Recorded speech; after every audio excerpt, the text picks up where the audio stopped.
Kita lanjut di halaman 144, ada memotivasi. Kita sebagai general manager harus mampu melihat apa yang perlu dirubah, kemudian bisa merasakan ada sesuatu yang harus kita ubah, sehingga perubahan yang kita buat ini mengarah kepada hal yang positif yang bisa diterima semua unsur dalam perusahaan, yang memberi sumbangan positif pada hasil kerja. Perubahan mengalir mengikuti rutinitas yang selama ini berjalan, membuka sebuah kesempatan untuk berubah. Perubahan membutuhkan pengakhiran masa lalu, mengarah kepada sebuah periode di zona netral, kemudian mengarah ke awal perubahan yang baru. Untuk membuat suatu perubahan ini, kita harus mencairkan suasana. Akhir dari perubahan yang lalu adalah pelepasan hal-hal yang sudah tidak perlu menjadi beban bagi perusahaan. Kemudian membongkar sesuatu yang mengganjal, menghalangi, merintangi, menghambat pekerjaan. Kemudian disidentifikasi ini adalah kita mengidentifikasi hal-hal yang tidak dicakup ataupun diliput, ditangani selama ini. Kemudian menghilangkan kekecewaan terhadap masa lalu, apakah itu sebuah prestasi buruk, kerja buruk, sehingga tidak ada lagi beban ke masa yang akan datang. Kemudian disorientasi adalah menghilangkan tujuan-tujuan yang menyimpang dari rencana kerja, dari program kerja, seperti anchoring ataupun jangkar. Kita harus mengakhirinya dengan sesuatu yang baru. Kemudian masuk kepada zona netral adalah ditandai dengan sebagian sudah ada yang ragu, motivasi turun, kelemahan-kelemahan lama muncul, ataupun kebingungan, kreativitas rendah. Ini adalah termasuk zona netral yang harus Anda perhatikan sebagai general manager. Tentu dalam situasi ini mereka menghendaki sebuah perubahan yang dapat kita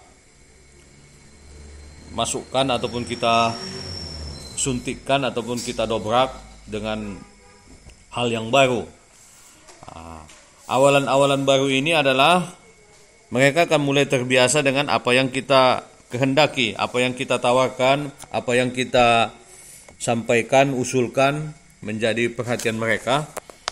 Kemudian mereka meyakini itu sudah mereka jalankan dengan baik, dengan istilah saya telah sampai, dan mulai merasa nyaman dengan pekerjaan tersebut. Hal-hal yang inilah yang akan membawa mereka kepada keyakinan mampu untuk maju ke depan.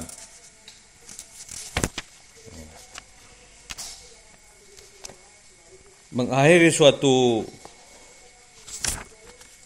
kebiasaan lama seperti menghalanginya atau menghambatnya dengan zona netral, di mana setiap orang itu sudah mulai sadar dengan apa kelemahan di masa lalu, apa hal-hal yang menghambat di masa lalu, apa kekecewaan-kekecewaan yang lalu sudah bisa diselesaikan, mengidentifikasi hal-hal yang baru yang perlu ditangani, kemudian mengorientasikan pekerjaan kepada yang lebih baik. Disinilah zona netral ini akan mengakhiri zona yang lama. Dengan adanya zona netral ini, kita sudah mempunyai zona awalan yang baru, zona kesempatan, zona peluang, zona di mana setiap orang mulai berkreasi, termotivasi untuk membuat suatu perubahan ke depannya. Seperti yang disampaikan dalam sketsa-sketsa 146 dan halaman 147, zona netral inilah yang menjadi penghalang mengakhiri zona lama menuju awalan zona baru.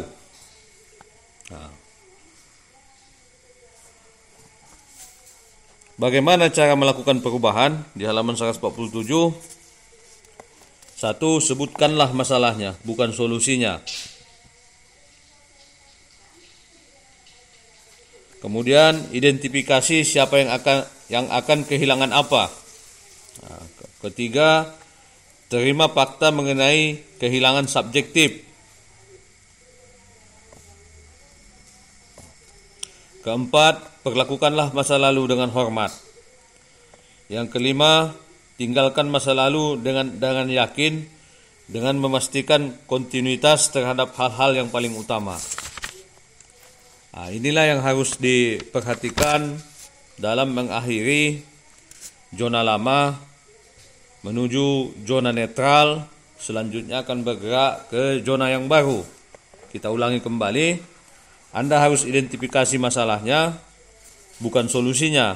Setiap orang harus meyakini masalah apa yang terjadi selama ini. Inilah yang harus diperhatikan. Kemudian identifikasi siapa dan apa yang kehilangan apa. Identifikasi siapa yang akan kehilangan apa.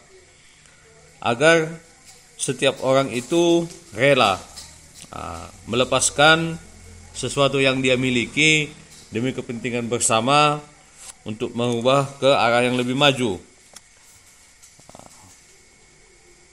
Kemudian terimalah fakta mengenai kehilangan subjektif.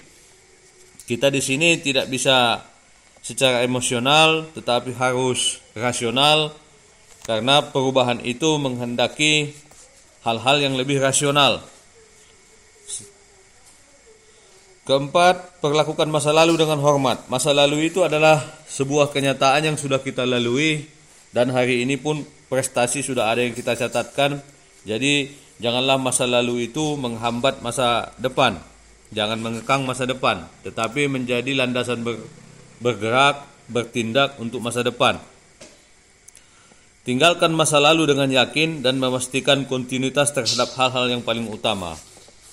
Kita siap meninggalkan masa lalu menuju masa depan dengan perubahan-perubahan yang mengarah kepada kemajuan perusahaan secara lebih baik. Demikian, terima kasih. Pada halaman 148 ada yang disebut dengan marathon efek dalam manajemen. Marathon efek ini bisa kita gambarkan sebagai sebuah sekumpulan pelari yang akan start dari garis start. Ini sudah disusun oleh ratusan orang, bahkan ribuan orang. Tentu baris pertama adalah mereka yang akan berkompetisi ketat. Para juara yang sudah biasa bertanding akan menempati barisan pertama. Ketika tanda start dimulai, mereka akan berlari, mengatur stamina, menjaga jarak dengan lawan yang lain. Di saat itu, sebagian orang masih di posisi start. Untuk menghabiskan rombongan pelari ini bisa memakan waktu 15 sampai 30 menit, sehingga barisan terakhir bisa meninggalkan garis start. Di saat itu pelari pertama sudah berjalan beberapa kilometer. Disinilah yang dimaksud dengan marathon efek dalam manajemen. Kalau kita tarik perumpamaan marathon efek ini kepada manajemen adalah, di satu pelari ada yang mengatakan setelah meninggalkan start di mana yang lain. Tentunya yang lain itu masih ada di garis start.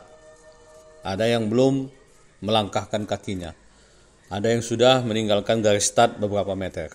Artinya dia sudah mulai bergerak atau melakukan perubahan. Di saat yang lain pelari bertanya, Anda di sini, dan berpikirlah yang lain seperti Anda. Nah, pelari yang lain menyatakan dirinya sudah berlari. Nah, jadi yakinlah bahwa Anda ini sedang berlari, meninggalkan garis start, menuju garis finish. Nah, inilah yang dimaksud nomor 1 dalam sketsanya. Ingat the marathon effect. Anda mungkin sudah berubah, tetapi yang lain belum.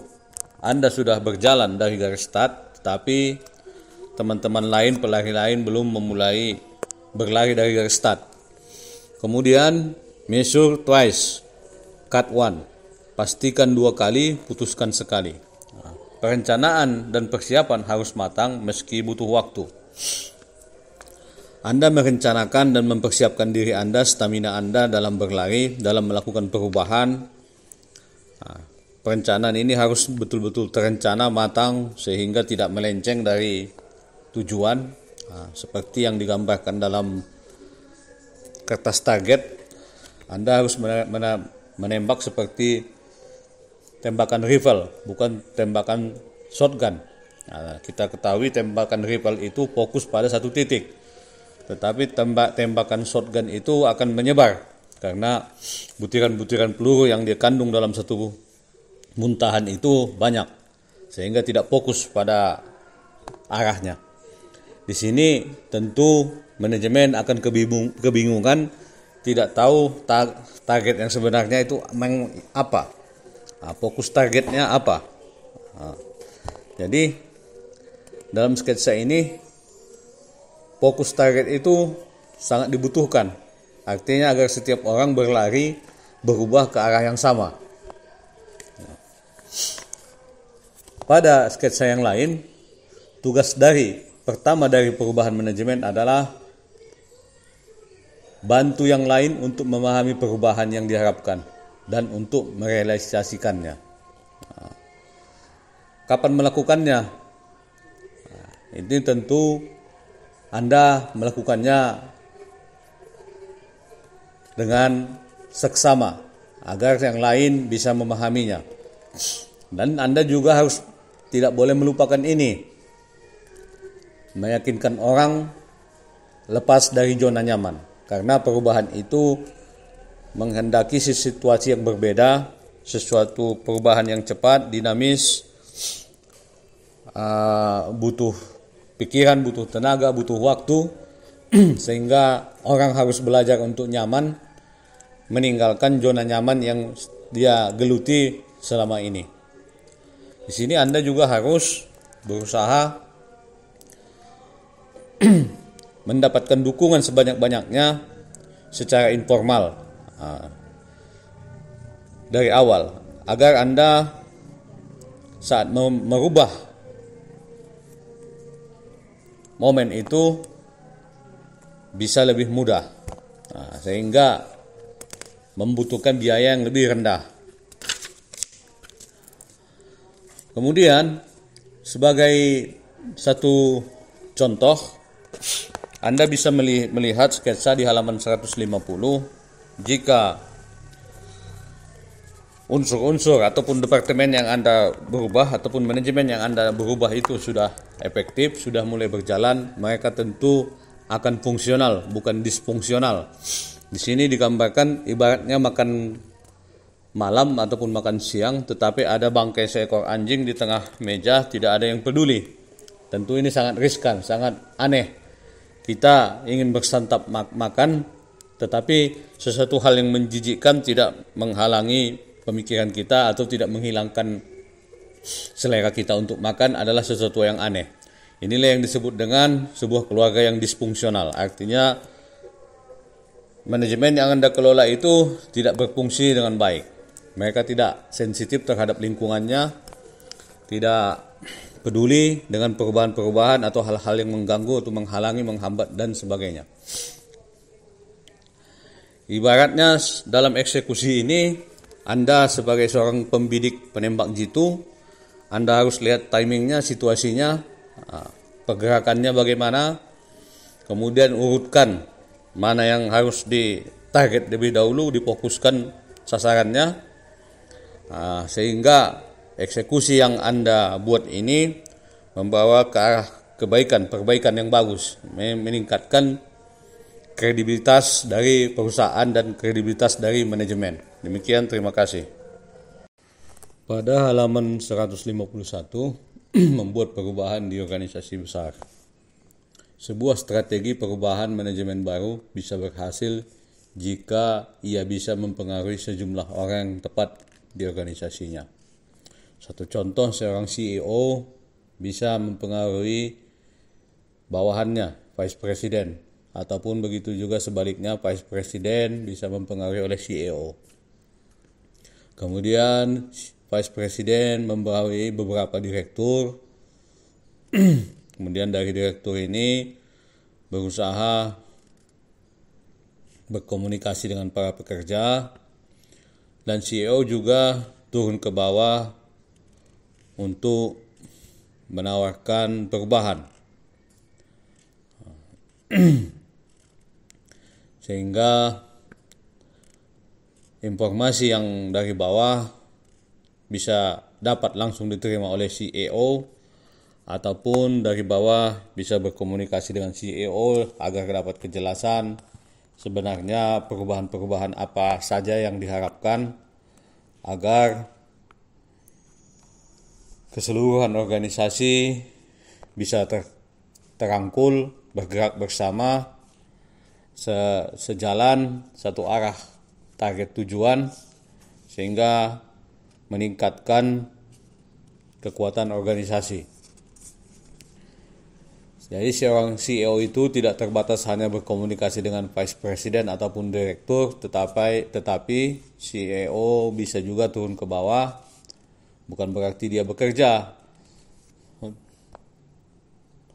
tetapi dia mencari aspirasi, kemudian menawarkan perubahan kepada karyawan ataupun manajemen secara langsung. Demikian, Assalamualaikum warahmatullahi wabarakatuh.